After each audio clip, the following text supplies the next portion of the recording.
Hello everyone, I am Meenu Sharma from Department of Commerce, Government National College, Sirsa. Welcome all of you for the value added course Advertising and Marketing.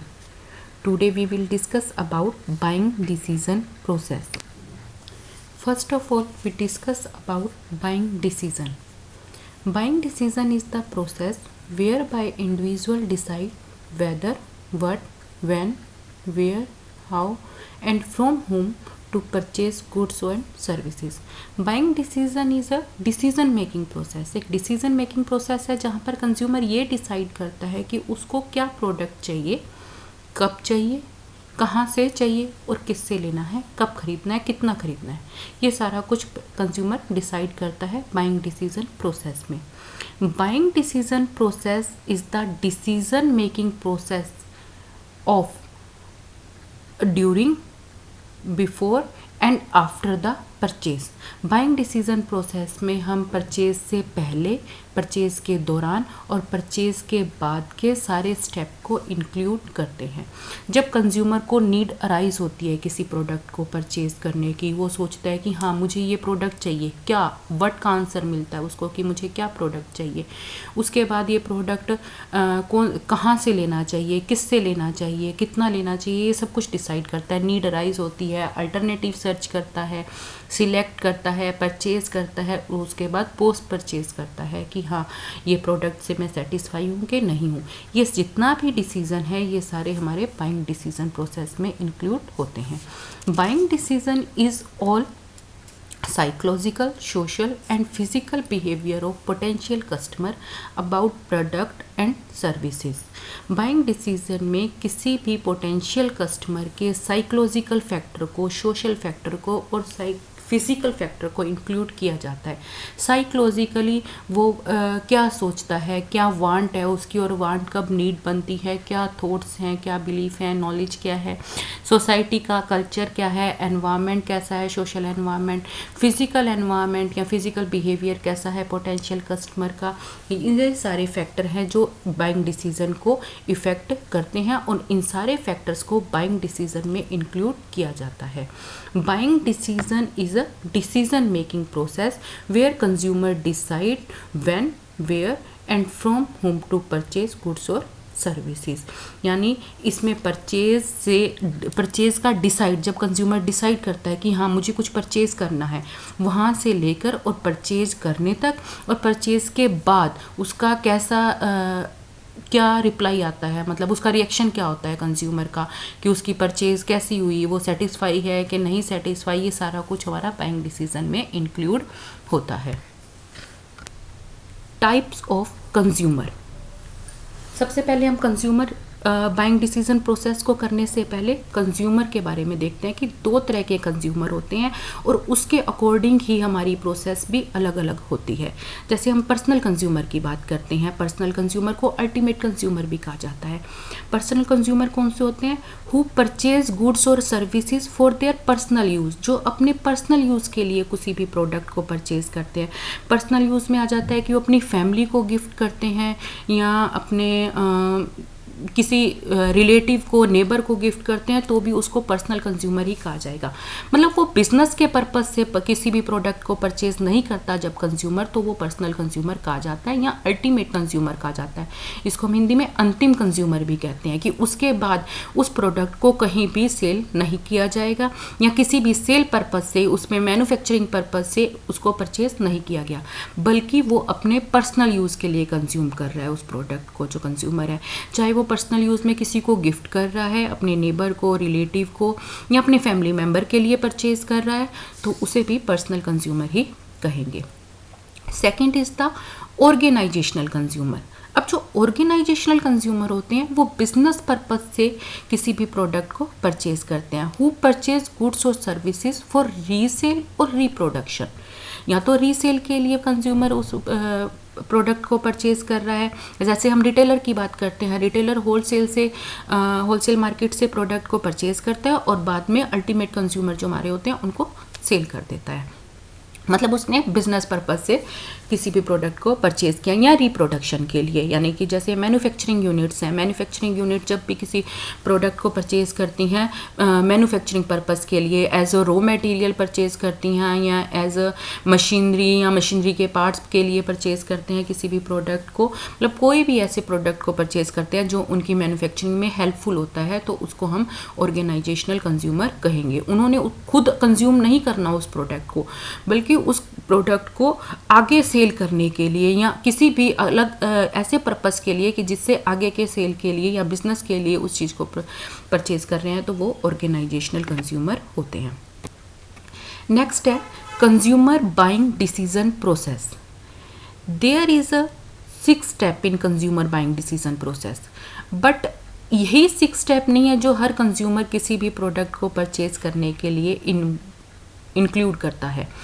अब किसी भी product में product 2 तरह के होते हैं, एक जहाँ पर हाई इन्वॉल्वमेंट की ज़रूरत होती है कंज्यूमर के, एक लो इन्वॉल्वमेंट की ज़रूरत होती है।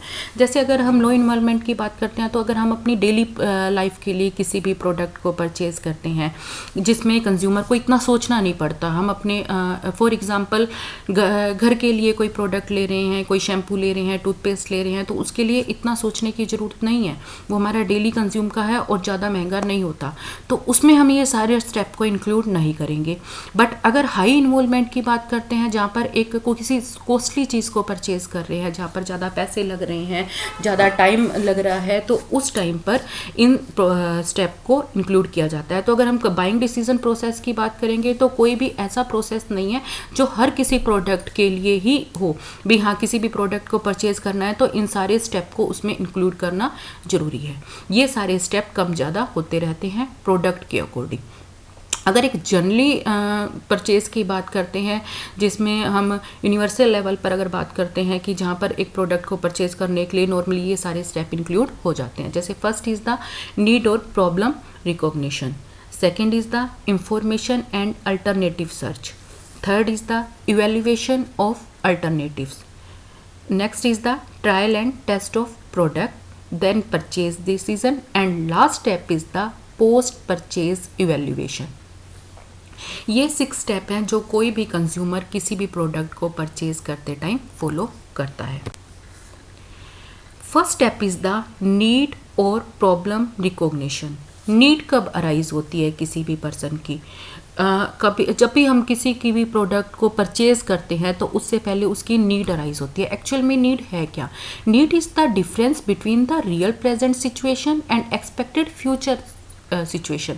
जो हमारी अब जो सिचुएशन है, प्रेजेंट में जो सिचुएशन है, और किसी भी प्रोडक्ट को परचेज करने के बाद की जो सिचुएशन होगी, उन दोनों के बीच में जो डिफरेंस है वो नीड होता है। जब उस नीड को अराइज किया जाता है कि हाँ हमें इस प्रोडक्ट की ज़रूरत है, जैसे फॉर एग्जांपल हम बात करते हैं, अब ऑनलाइन टीचिंग अपना स्टडी प्रोसेस सारा ऑनलाइन चल पड़ा है, ठीक है। उसके लिए कई प्रोडक्ट हैं जो हमें परचेज करना पड़ता है। हमें जैसे कि लैपटॉप की ज़रूरत है, हमें लगता है कि हमें अपनी क्लास अगर ऑनलाइन लगानी है तो उसके लिए हमारे पास एक लैपटॉप होना चाहिए, हेडफोन होना चाहिए।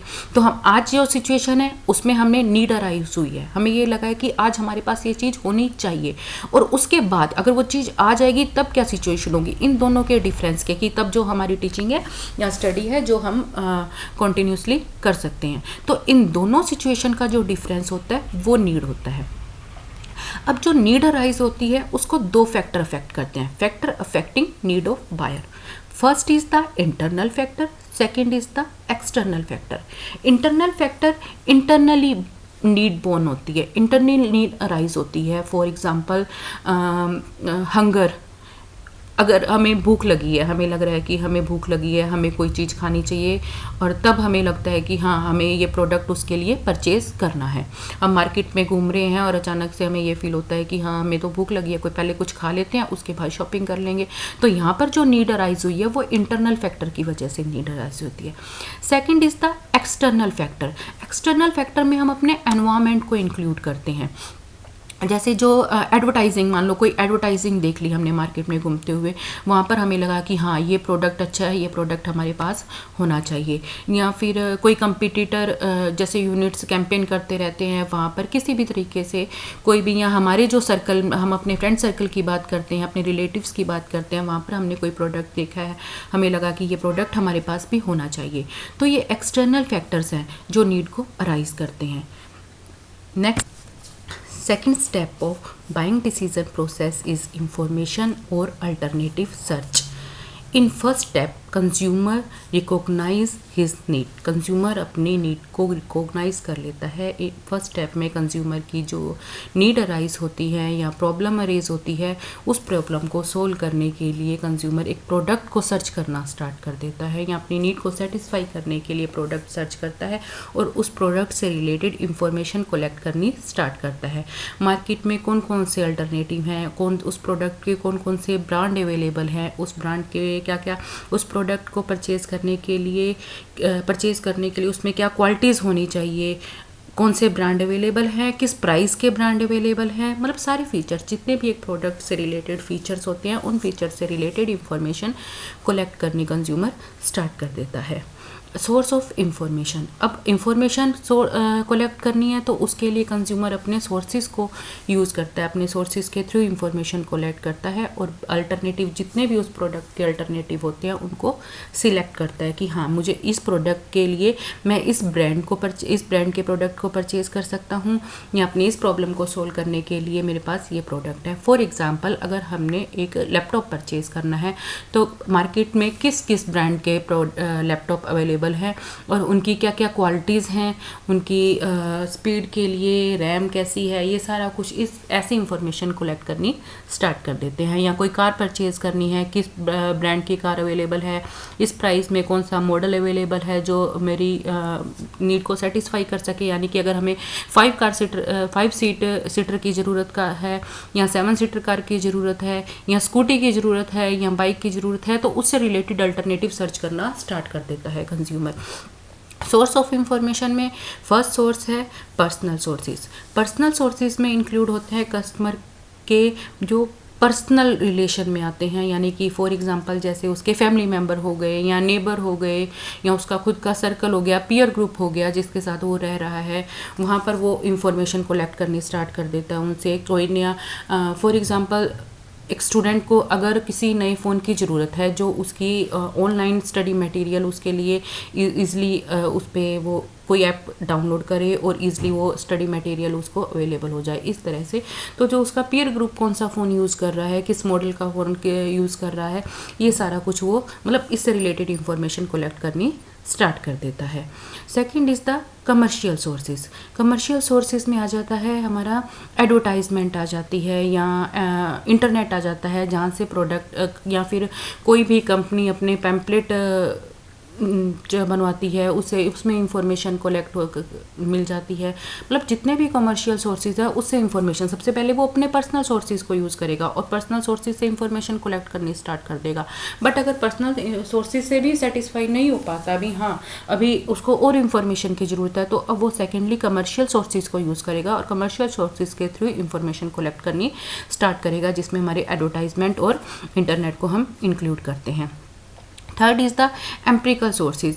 एम्पिरिकल सोर्सेज होता है उसका खुद का एक्सपीरियंस, उसकी खुद की नॉलेज, कोई पास्ट एक्सपीरियंस है उसका, या उसने कहीं पर कोई चीज़ पढ़ी थी, कोई आर्टिकल देखा था कस्टमर ने, वहाँ से वो उसको रिकॉल करता है, रिमाइंड करता है और वहाँ से इंफॉर्मेशन सर्च करता है, कलेक्ट करता है अपने एक्सपीरियंस के थ्रू कि हाँ मैंने ये प्रोडक्ट यूज़ किया था तो उस टाइम ये प्रोडक्ट बेटर था, या फिर ये हो सकता है कि मैंने इस कंपनी का पुराना मॉडल यूज़ किया है, वो पुराना मॉडल बेटर है, तो उसका जो न्यू मॉडल या अपडेट मॉडल आएगा वो भी मेरे लिए बेटर होगा। यहाँ पर कस्टमर अपने एक्सपीरियंस को, अपनी नॉलेज को, अपनी इंफॉर्मेशन को एज अ सोर्स यूज़ करता है। Last is the public source. Public source में कस्टमर जो मास मीडिया और सोशल मीडिया है उससे इंफॉर्मेशन कलेक्ट करने की कोशिश करता है। मास मीडिया में जो भी उसके सोर्सेज हैं या सोशल मीडिया के थ्रू कोई वो सोशल ऐप यूज़ कर रहा है वहाँ से इंफॉर्मेशन कलेक्ट करनी स्टार्ट कर देता है और वहाँ से उसको जो भी इंफॉर्मेशन मिलती है उसके अकॉर्डिंग वो अपने अल्टरनेटिव को सर्च करता है, अल्टरनेटिव की एक लिस्ट बना लेता है कि हाँ जो भी उसको प्रोडक्ट परचेज़ करना है उसके मार्केट में ये अल्टरनेटिव अवेलेबल है और यहाँ से वो प्रोडक्ट को परचेज कर सकता है। Next step of the consumer behaviour process या buying decision process is the evaluation of alternatives. अब जो सेकेंड स्टेप में हमने अल्टरनेटिव चूज़ किए थे, अल्टरनेटिव सिलेक्ट किए थे, उनको इवेल्युएट किया जाता है कि हमारे लिए बेस्ट अल्टरनेटिव क्या है, हमें कौन से प्रोडक्ट को परचेज़ करना चाहिए। अभी हम परचेज़ नहीं कर रहे बल्कि जो अल्टरनेटिव सर्च किए थे उन अल्टरनेटिव में से बेस्ट को चूज़ कर रहे हैं, इवेल्युएट कर रहे हैं। इवेल्युएट में हम हर अल्टरनेटिव के पॉजिटिव और नेगेटिव दोनों इफ़ेक्ट को, दोनों पॉइंट्स को रीड करेंगे और उसके बाद में डिसीजन लेंगे। अब बाकी जो हम ये इवेल्युएशन करते हैं अल्टरनेटिव का, उसके बेसिस क्या होते हैं, क्या बेसिस होते हैं जिस पे हम डिसाइड करते हैं कि हमें इस प्रोडक्ट को परचेज़ करना चाहिए या नहीं करना चाहिए। दो टाइप होते हैं बेसिस के। First is the objective and quantitative valuation, second is the subjective and qualitative valuation. First evaluation है ऑब्जेक्टिव और quantitative valuation. It includes price, weight, performance level and power capacity. किसी भी प्रोडक्ट को purchase करते time जब हम उसके price को, वेट को, परफॉर्मेंस लेवल उसका क्या है, कैसे काम करती है, पावर कैपेसिटी कैसी है, उसको इंक्लूड करते हैं, उसको रीड करते हैं, तो दिस इज़ द ऑब्जेक्टिव और क्वांटिटेटिव वैल्यूएशन। फॉर एग्जांपल हमने एक कार परचेज करनी है, अब उस कार का प्राइस क्या है, एवरेज कितना देती है, नंबर ऑफ सीट क्या है, उसके बेसिस पे हम इवेल्युएट कर रहे हैं उस प्रोडक्ट को, कार को। अगर हम कार परचेज़ कर रहे हैं तो उसके बेसिस पे इवेल्युएट कर रहे हैं कि एवरेज भी ज़्यादा होनी चाहिए, उसकी प्राइस भी जेन्युइन होना चाहिए और नंबर और सीट हमारी रिक्वायरमेंट के अकॉर्डिंग है कि हमें 5 सीटर कार की ज़रूरत है या 7 सीटर की ज़रूरत है। ये सारे फैक्टर होते हैं जिसको हम ऑब्जेक्टिव और क्वान्टिटेटिव वैल्यूएशन में इंक्लूड करते हैं। Second is the subjective and qualitative valuation. Subjective और क्वालिटेटिव वैल्यूएशन में it includes brand image, goodwill, appearance, packaging. Brand image, market में ब्रांड इमेज क्या है उस प्रोडक्ट की, उस ब्रांड को कोई जानता है, नहीं जानता, या उस प्रोडक्ट ब्रांड की गुडविल की अगर हम बात करते हैं, अपीयरेंस कैसा है, पैकेजिंग कैसा है, कैसी पैकेजिंग में आता है, हम कैसी पैकेजिंग प्रेफर करते हैं। जैसे हम शैम्पू की बात करते हैं, शैशे आते हैं शैम्पू के या बॉटल में पैकेजिंग होती है, तो हमें किस तरह की पैकेजिंग चाहिए, ठीक है। उस ब्रांड को अगर हम उस ब्रांड के प्रोडक्ट को यूज़ कर रहे हैं तो उसकी इमेज मार्केट में कैसी है, उसके रिव्यू को सर्च करते हैं हम नेट पे। फॉर एग्जांपल हमने कोई ब्यूटी प्रोडक्ट को परचेज़ करना है तो उस ब्यूटी प्रोडक्ट से रिलेटेड जितने भी उसके रिव्यू होते हैं, उसके ब्रांड से लेकर उसकी गुडविल, उसकी अपीयरेंस, पैकेजिंग, इन सब से रिलेटेड जो रिव्यू होते हैं उसको हम सब्जेक्टिव और क्वालिटेटिव वैल्यूएशन में इंक्लूड करते हैं। Next step of the buying decision process is the trial and test of product. जब इवेल्युएट को सर्च कर लिया जाता है, अल्टरनेटिव को सर्च कर लिया जाता है और फिर उसको इवेल्युएट करते हैं, तो उसके बाद जो भी प्रोडक्ट को डिसाइड किया जाता है परचेज़ करने के लिए, उसका ट्रायल लिया जाता है या उसको टेस्ट किया जाता है।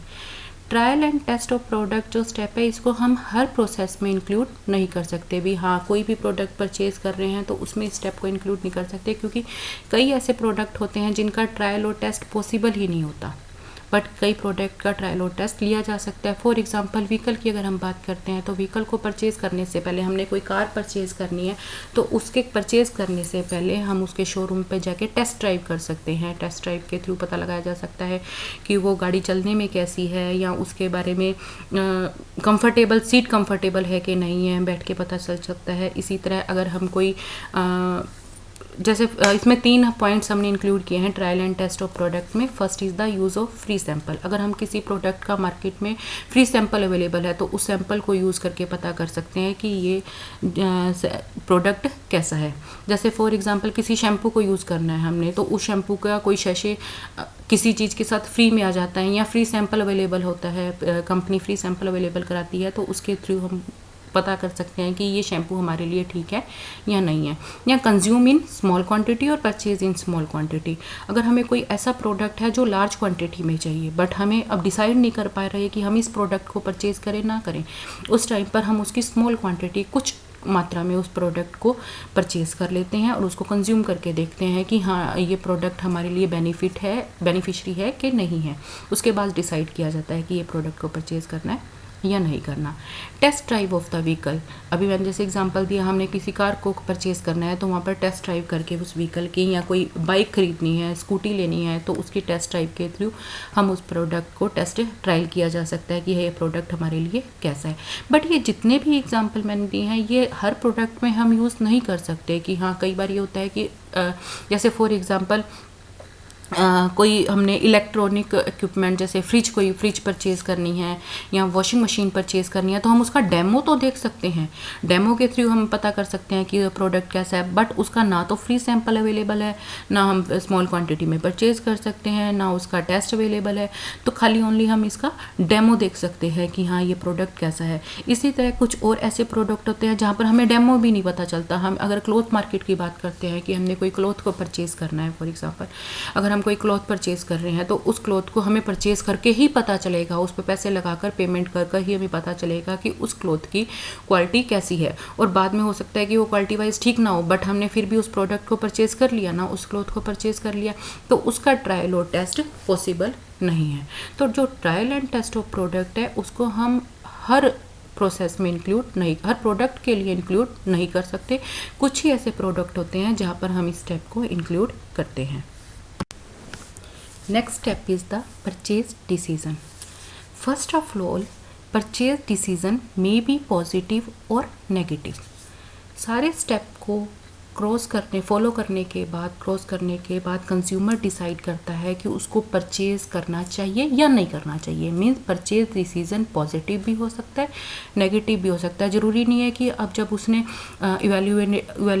जो अल्टरनेटिव को इवेल्युएट कर लिया, इंफॉर्मेशन इकट्ठी कर ली, उसके बाद जो उसको अल्टरनेटिव मिले उसके बाद उसने उस अल्टरनेटिव को एवेल्युएट कर लिया और उसका ट्रायल ले लिया, अब जाकर भी कंज्यूमर को रियलाइज़ हो सकता है कि ये प्रोडक्ट उसके लिए बेटर नहीं है, तो ये डिसीज़न उसका नेगेटिव भी हो सकता है और ये भी डिसाइड कर सकता है कि हाँ अब मुझे ये प्रोडक्ट को परचेज़ करना है, तो ये पॉजिटिव डिसीज़न भी हो सकता है।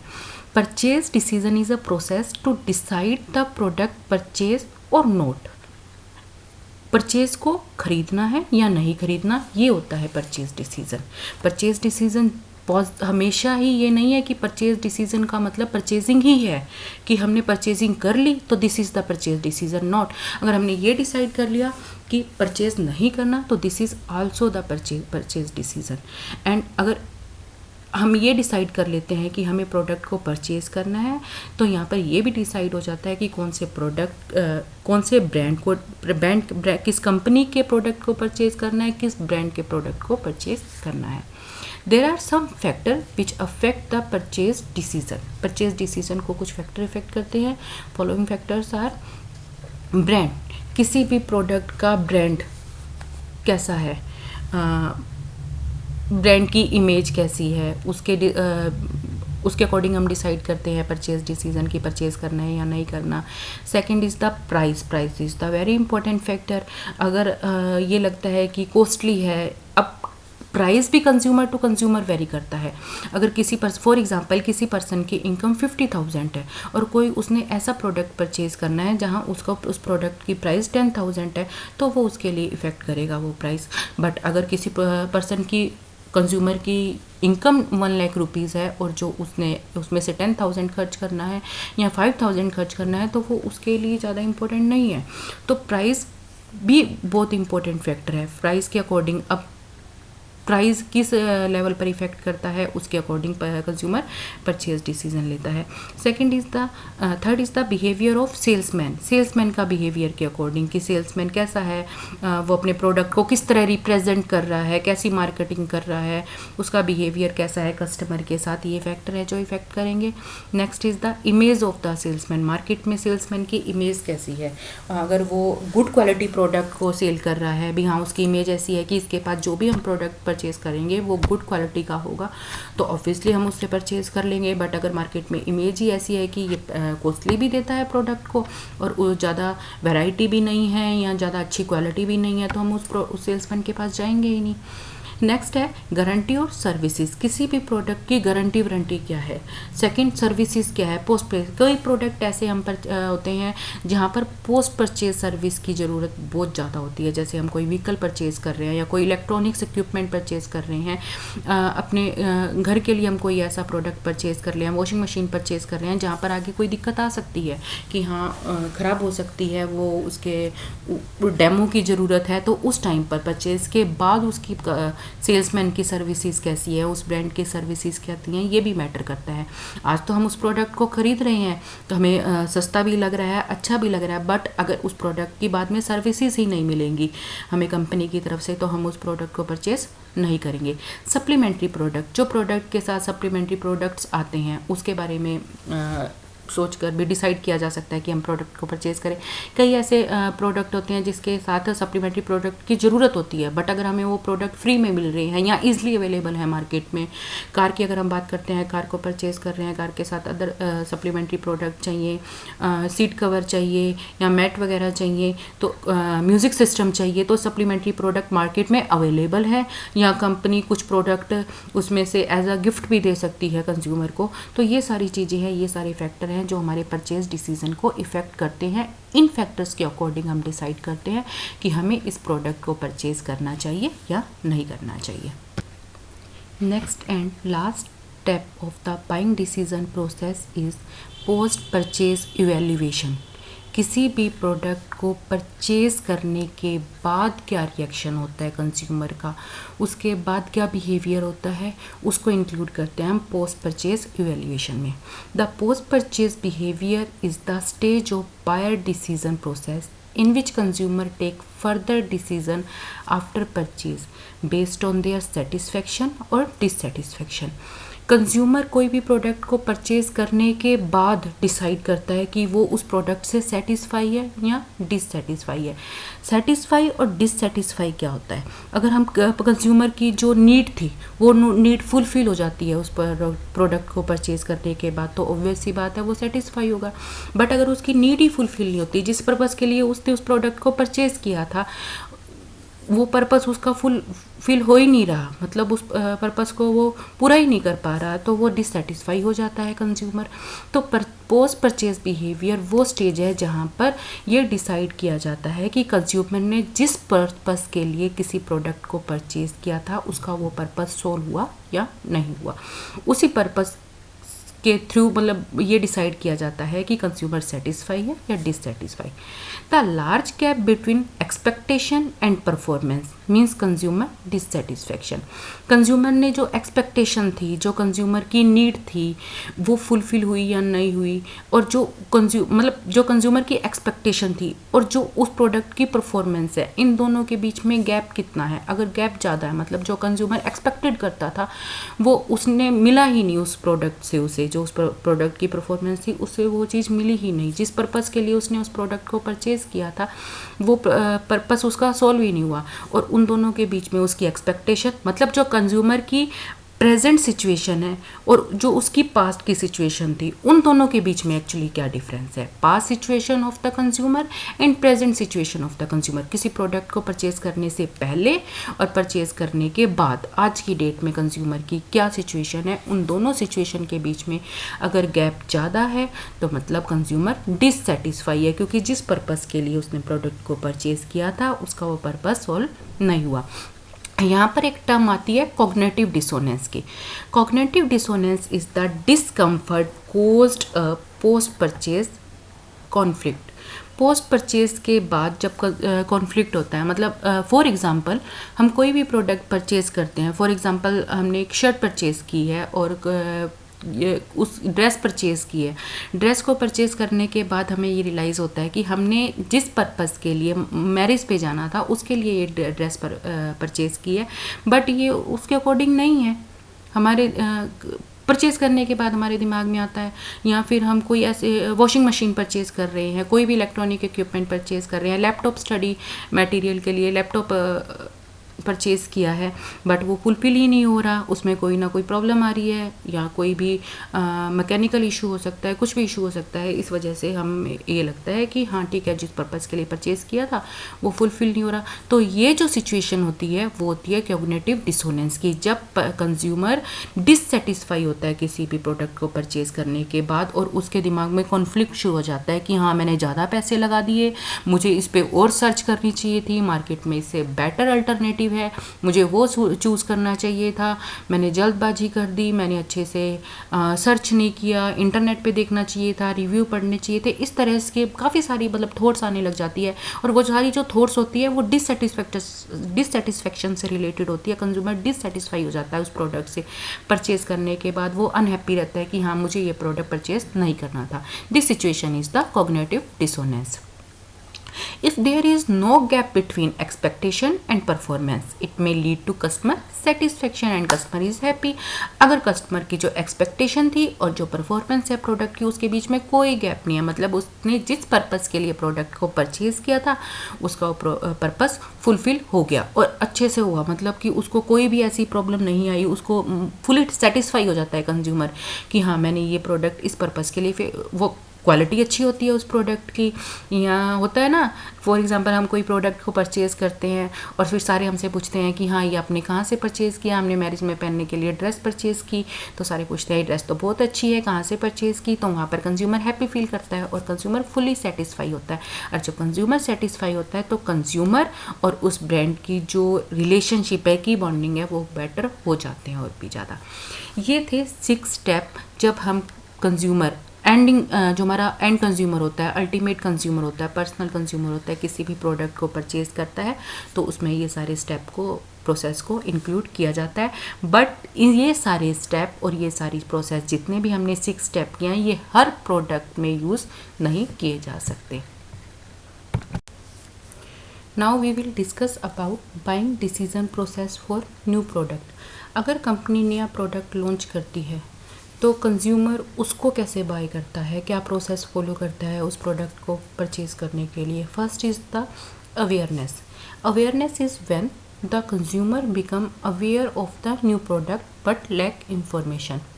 फॉर एग्ज़ाम्पल हम मार्केट में जा रहे हैं, रोड साइड कोई एडवर्टाइजमेंट देखते हैं, तब हमें पता चलता है कि हाँ कंपनी ने कोई नया प्रोडक्ट लॉन्च किया है। उस टाइम पर हम उसकी पर हमें इंफॉर्मेशन उसके बारे में सारी नहीं होती, बट हमें यही पता होता है कि हाँ एक प्रोडक्ट लॉन्च किया और ये प्रोडक्ट इस पर्पज़ के लिए है। इससे पहले अपने जो प्रोसेस की है, न्यू बाइंग डिसीजन प्रोसेस की है, उसमें एक हमारी सबसे पहले नीड अराइज होती है और नीड अराइज होने के बाद हम और डिसाइड करते हैं कि परचेज़ करना चाहिए या नहीं करना चाहिए। बट इसमें क्या होता है, हमारी कोई नीड नहीं है इस प्रोसेस में। सबसे पहले हम अवेयर होते हैं किसी न्यू प्रोडक्ट के बारे में, उसको अवेयर होने के बाद हमें लगता है कि हाँ हमें ये प्रोडक्ट परचेज़ करना चाहिए। मतलब नीड नहीं होती हमें उस प्रोडक्ट की, सबसे पहले हम अवेयर होते हैं। हमें तो उस प्रोडक्ट के बारे में पता ही नहीं होता कि हमें ये प्रोडक्ट परचेज़ करना है या नहीं करना, ये इन्फॉर्मेशन हमारे पास होती ही नहीं है प्रोडक्ट के बारे में। बट जब हम बाहर जाते हैं, रोड साइड कोई एडवर्टाइजमेंट देखते हैं या इंटरनेट के थ्रू हमें कोई इन्फॉर्मेशन मिलती है, हम आजकल फ़ोन पे इंटरनेट सभी यूज़ कर ही रहे हैं, उसमें हमारे कई शॉपिंग ऐप भी हम यूज़ करते हैं, जैसे फ्लिपकार्ट कर रहे हैं, मंत्रा कर रहे हैं या फिर स्नैपडील, अमेज़ोन वगैरह कर रहे हैं। उधर उन ऐप के थ्रू हमारे पास एक नोटिफिकेशन आता है कि कंपनी ने कोई नया प्रोडक्ट लॉन्च किया है। जब हमें ये पता चलता है उसके बाद हम देखते हैं कि ये प्रोडक्ट किस चीज़ के लिए है, क्या है प्रोडक्ट के बारे में अवेयर होते हैं, बट हमारे पास अभी इंफॉर्मेशन उसके बारे में प्रॉपर इंफॉर्मेशन नहीं होती। Second is the interest. Interest is when the consumer seeks information about the product. जब कंज्यूमर उस प्रोडक्ट के बारे में इंफॉर्मेशन इकट्ठी करना शुरू कर देता है, अब उसको इंटरेस्ट आने लग जाता है प्रोडक्ट के बारे में। पहले वो प्रोडक्ट के बारे में अवेयर होता है कि ये प्रोडक्ट क्या है, किस पर्पज़ के लिए इस प्रोडक्ट को हम यूज़ कर सकते हैं। अब जब उसको ये पता चलता है, प्रोडक्ट की कैरेक्टरिस्टिक के बारे में पता चलता है, तो उसके अकॉर्डिंग उसका इंटरेस्ट डेवलप होता है कंज्यूमर का। अब कंज्यूमर और ज़्यादा इन्फॉर्मेशन इकट्ठी करनी शुरू कर देता है, नेट पे सर्च करता है, उसके रिव्यू के बारे में पढ़ता है, उसकी और भी रिसर्च करता है उसके बारे में, कैरेक्टरिस्टिक क्या है, किस लिए यूज़ कर सकते हैं, जो हम क्या क्या इसकी मेरिट्स हैं, डीमेरिट्स हैं, मतलब उस प्रोडक्ट की जितनी भी इंफॉर्मेशन होता है, चाहे वो इंटरनेट के थ्रू हो गया या जिस ऐप के थ्रू हमें उसके बारे में इंफॉर्मेशन मिली थी उस ऐप के थ्रू हो गया, कस्टमर इकट्ठी करनी शुरू कर देता है information. Third is the evaluation. Evaluation is when the consumer consider whether trying the new product make sense. अब क्या करता है थर्ड स्टेप में, कंज्यूमर अपना जो ओल्ड प्रोडक्ट जो वो यूज़ कर रहा था, जो एग्जिस्टिंग प्रोडक्ट है जिसको अब वो यूज़ कर रहा था, उससे कंपेयर करता है न्यू प्रोडक्ट को, उससे इवेल्युएट करता है कि जो मैं पुराना प्रोडक्ट यूज़ कर रहा था वो कैसे बेटर था और क्या डीमेरिट्स थी उसकी। इसी तरह जो नया प्रोडक्ट है, क्या मैं अपने ओल्ड प्रोडक्ट को न्यू प्रोडक्ट के साथ रिप्लेस कर सकता हूँ कि नहीं कर सकता। इस तरह से इवेल्युएट करना शुरू कर देता है कंज्यूमर कि मेरे लिए कौन सा बेटर है। जो नया प्रोडक्ट है मे बी वो ज़्यादा बेटर हो, जो ओल्ड प्रोडक्ट था उससे ना सेटिस्फाई हो रहा हो consumer. Next is the trial. Trial is when the consumer tries the new product to improve his or her estimate of value। अब अगर उसको ये लगता है कि जो नया प्रोडक्ट है वो ज़्यादा बेटर है ओल्ड प्रोडक्ट से, ओल्ड प्रोडक्ट को रिप्लेस कर देना चाहिए, तो वो उसको ट्राई करना स्टार्ट करता है। कम क्वांटिटी में, लेस क्वांटिटी में परचेज कर लेता है, या अगर उसका न्यू प्रोडक्ट का फ्री सैंपल अवेलेबल है तो फ्री सैंपल यूज़ करता है और ट्राई करके देखता है कि हाँ जो मेरी नीड है उसको ये अब सेटिस्फाई कर रहा है कि नहीं कर रहा है, या ओल्ड को रिप्लेस करना चाहिए नहीं करना चाहिए, उससे बेटर है या नहीं है। इस पर्पज़ के थ्रू उस प्रोडक्ट को ट्राई करना स्टार्ट करता है। फ्री सैंपल भी यूज़ कर सकता है या उसको परचेज करके भी यूज़ करता है। Last is the adoption. Adoption is when the consumer decide to make full और regular use of the product। अब कस्टमर डिसाइड करता है लास्ट स्टेप में कि अगर ये न्यू प्रोडक्ट ओल्ड प्रोडक्ट से बेटर है तो वो उसका रेगुलर यूज़ करता है। मतलब जो पहले ब्रांड यूज़ कर रहा था या पहले किसी कंपनी अदर कंपनी का प्रोडक्ट यूज़ कर रहा था तो उसको रिप्लेस कर देता है न्यू प्रोडक्ट के साथ, और न्यू प्रोडक्ट के ब्रांड को यूज़ करना स्टार्ट करता है और रेगुलरली उसको यूज़ करता है क्योंकि उसको वो बेटर लगा था, वो सेटिस्फाई होता है न्यू प्रोडक्ट से ट्राई के बाद। हाँ ये भी हो सकता है, ज़रूरी नहीं है कि वो एडोप्शन स्टेज पे आई ट्राई के बाद उसको लगे कि नहीं मेरा ओल्ड वाला ही बेटर था। ज़रूरी नहीं है कि मार्केट में जितने भी नए प्रोडक्ट आते हैं हम वो परचेज़ करते ही हैं। कई बार हम अवेयर हुए, दोबारा हम फर्स्ट पे आते हैं, अवेयर हुए इस प्रोडक्ट के बारे में, हमारा इंटरेस्ट भी आया, बट इवेल्युएशन किया, इवेल्युएशन तक ही हमारी प्रोसेस खत्म हो जाती है और हम डिसाइड कर लेते हैं कि हमें नहीं परचेज़ करना। बट अगर इवेल्युएशन में हमें कुछ ठीक लगता है सम पॉइंट, अगर उसमें हो सकता है कि हाँ बेटर लगे कहीं किसी पॉइंट पर हमें, तो हम ट्रायल पर आ जाते हैं। अब ट्रायल के बाद अगर उसको लगता है कि हाँ मुझे परचेज़ करना चाहिए तो वो उसको परचेज़ कर लेता है। बट एडोप्शन तब होती है जब वो उसको परचेज़ करता है और उसका रेगुलर यूज़ करता है। तो ये जो हमारे न्यू प्रोडक्ट के बाइंग डिसीजन प्रोसेस है ये ट्रायल तक भी हो सकता है और एडोप्शन तक भी हो सकता है। ये 5 स्टेप थे हमारे buying decision process for new product. 2 point हुए हमारे, एक था buying decision process for ultimate consumer और personal consumer, and second is the buying decision process for new product. Thank you.